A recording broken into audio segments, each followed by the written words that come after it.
Hello everybody, যে যেখান থেকে আমাকে দেখছেন এবং শুনছেন সবাইকে জানাই আন্তরিক প্রীতি ও শুভেচ্ছা।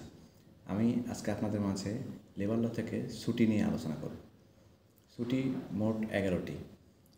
এক নম্বর হচ্ছে সাপ্তাহিক ছুটি। একজন এমপ্লয়ি প্রতি সপ্তাহে সে মিনিমাম একদিন ছুটি পাবে, তাকে একদিন ছুটি দেওয়া ম্যান্ডেটরি। 2 নম্বর হচ্ছে ক্যাজুয়াল লিভ বা নৈমিত্তিক ছুটি। সে প্রতি বছরের জন্য 10 দিন সে ছুটি পাবে। তার পারিবারিক সমস্যা থাকতে পারে বা বিভিন্ন পার্সোনাল কাজ থাকতে পারে, তাকে 10 দিন ছুটি অ্যালাউ করতে হবে। 3 নম্বর হচ্ছে সিক লিভ বা অসুস্থতাজনিত ছুটি। অসুস্থতাজনিত ছুটি বছরে সে 14টা পাবে। 4 নম্বর হচ্ছে উৎসব ছুটি। লেবার লতে প্রত্যেকটা এমপ্লয়িকে টোটাল 11টা উৎসব ছুটি দিতে হবে। কোনো প্রতিষ্ঠান চাইলে এটা বেশিও দিতে পারে, বাট 11 দিনের কম দেওয়া যাবে না। 5 নম্বর হচ্ছে মাতৃত্বকালীন ছুটি। একজন ফিমেল ওয়ার্কার টোটাল প্রেগনেন্সি টাইমে 112 দিনের লিভ পাবে। 56 দিন ডেলিভারির আগে এবং 56 দিন ডেলিভারির পরে, টোটাল 112 দিন।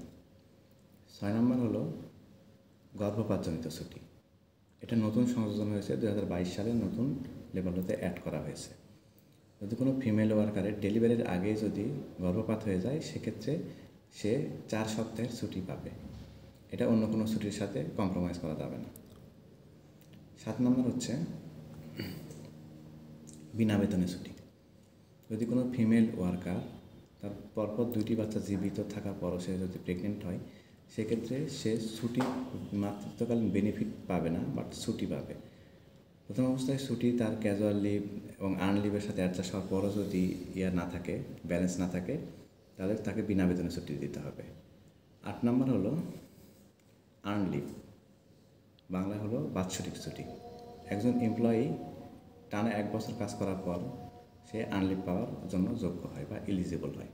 প্রতি 18 দিন কর্মদিবসের জন্য 1 দিন করে সে ছুটি পাবে। 9 নম্বর হলো বদলি ছুটি।